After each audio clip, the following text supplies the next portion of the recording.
코치가 그동안 이 중량을 활용한 바벨 스쿼트가 이 전신의 근육량을 가장 빠르게 증가시켜주는 운동이라고 누누이 말씀을 드렸고요. 많은 분들께서 댓글로 그동안 이 머신 위주로 운동할 때에는 정체기에 빠졌다가 스쿼트나 데드리프트 같은 이 큰 운동을 하면서 근육량과 힘이 빠르게 성장했다라는 댓글 간증을 볼 때마다 뿌듯하기도 합니다. 자, 그런데 그만큼 많은 분들께서 스쿼트가 좋은 운동인 건 알겠는데 이 무릎에 부담이 많이 간다, 무릎에 통증이 있는데 어떻게 하면 되냐, 이런 얘기들을 많이 하시더라고요. 자, 그래서 오늘은 코치가 과연 이 스쿼트가 정말 무릎을 다치게 하는 운동인지, 그리고 어떻게 하면 이 무릎의 부담을 최소화하고 바벨 스쿼트를 통해 근육량을 빠르게 늘릴 수 있는지 말씀드리겠습니다.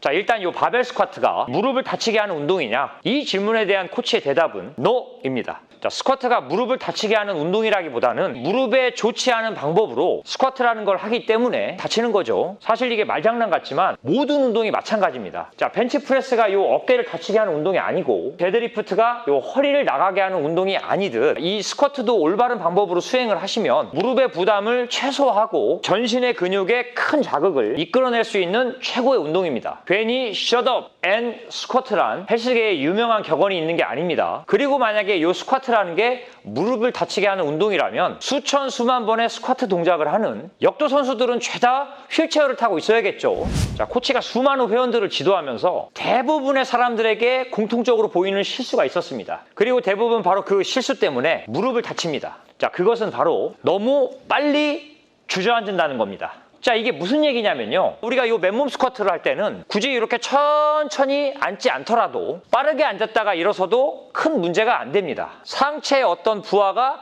몸을 짓누르고 있지 않기 때문에 아주 이 관절이 약하거나 몸이 뻣뻣한 경우가 아니라면 충분히 컨트롤할 수 있고, 다소 이 무릎이 발끝 쪽으로 나간다 해도 그것이 큰 부상을 유발하지는 않습니다. 하지만 이 중량을 이용한 바벨 스쿼트는 얘기가 다릅니다. 자, 대부분의 사람들이 상체에 중량을 얹으면 굉장히 빨리 주저앉습니다. 이 중량이 몸을 짓누르기 때문이죠. 자, 그리고 반대로 일어날 때는 낑낑거리면서 천천히 일어납니다. 완전히 잘못된 운동 방법입니다. 그거에 정반대로 하셔야 됩니다. 앉을 때는 이 중량을 컨트롤하면서 비교적 천천히 앉아주시고, 일어날 때 폭발적으로 일어나야 됩니다. 대부분 스쿼트를 하다가 무릎이 다치는 건 앉는 과정에서 일어납니다. 이것은 바벨의 중량이 무거워질수록 더 심해지는데요, 바벨이 상체를 짓누르다 보니까 이것을 제어를 해야 되는데 그냥 주저앉아 버리면서 자신의 무릎의 가동 범위보다 더 앉아버리는 거죠. 자신의 유연성이나 가동 범위로는 이 정도로 앉을 수가 없는데 이 무거운 바벨에 의해서 억지로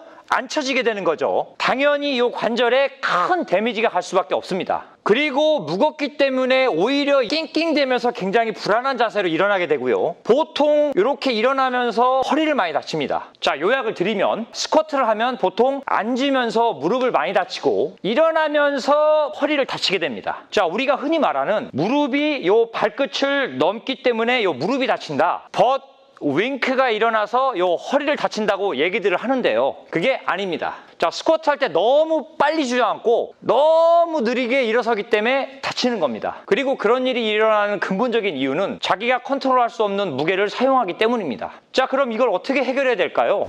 코치가 시범자를 통해서 보여드리겠습니다. 여기 시범자가 들고 있는 바벨은 현재 100kg인데요 보통 워밍업 정도에서 사용하는 중간 무게입니다. 자, 이렇게 중량을 이용할 때 어떻게 스쿼트를 해야 다치지 않는지 설명을 해드리겠습니다. 자, 이렇게 셋업 자세에서 호흡을 충분히 마시고 이 허리가 구부러지지 않게 몸에 텐션을 올리면서 내려가기 시작합니다. 자, 이렇게 엉덩이를 빼면서 무릎이 앞으로 마구 튀어나지 않게 제어를 해주면서 내려가게 됩니다.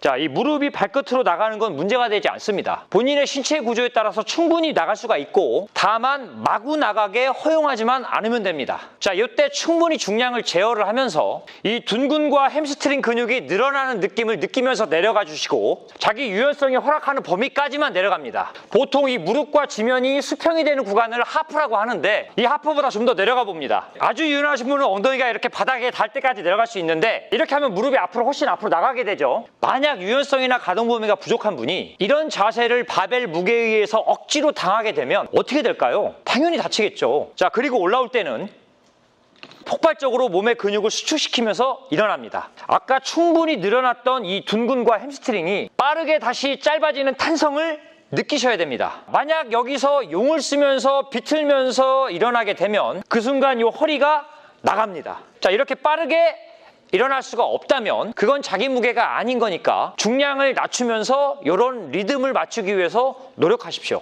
자, 중량을 제어하면서 천천히 내려가고 폭발적으로 일어난다. 바로 요 리듬입니다. 자, 이렇게 하면 이 무릎과 허리의 부상을 방지하면서도 빠르게 전신의 근육에 강력한 자극을 줄 수 있습니다. 자, 어떤가요? 아직도 이 스쿼트가 무릎을 다치게 하는 운동이라고 생각하시나요? 물론 이 무릎을 많이 굽혔다 폈다 하는 동작인 만큼 무릎에 부담이 가지 않을 수는 없습니다. 무릎 연골은 마치 소모품 같은 것이라서 너무 과하게 사용하다 보면 어느 정도는 마모가 될 수밖에 없고요. 하지만 오늘 코치가 알려드린 천천히 제어하면서 앉고 빠르게 수축시키면서 일어나는 그 리듬을 알게 된다면 충분히 부상을 방지하면서도 스쿼트 운동의 지속성을 늘릴 수가 있습니다. 자, 뿐만 아니라 부상을 방지하고 퍼포먼스를 높이기 위해 코치는 보호대 착용을 꼭 권합니다. 아주 고중량이 아니라면 이런 슬리브 타입의 무릎 보호대도 충분하고요. 만약에 고중량 스쿼트를 하시는 분이라면 다소 불편하더라도 이렇게 둘둘 감는 스타일의 무릎 보호대가 관절을 확실하게 제어해 주니까 부상 예방에 도움이 됩니다. 자, 바벨을 이용한 중량 스쿼트를 해보시다가 궁금한 점이 있거나 어려운 점이 있으시다면 언제든 댓글을 통해서 질문을 해주세요. 자, 코치가 아는 한에서 답변을 드리도록 하겠습니다. 다음에 더 좋은 영상으로 찾아올 테니까요. 구독 눌러두시면 절대 놓치시는 일이 없겠죠. 다음 영상에서 뵙겠습니다. 감사합니다.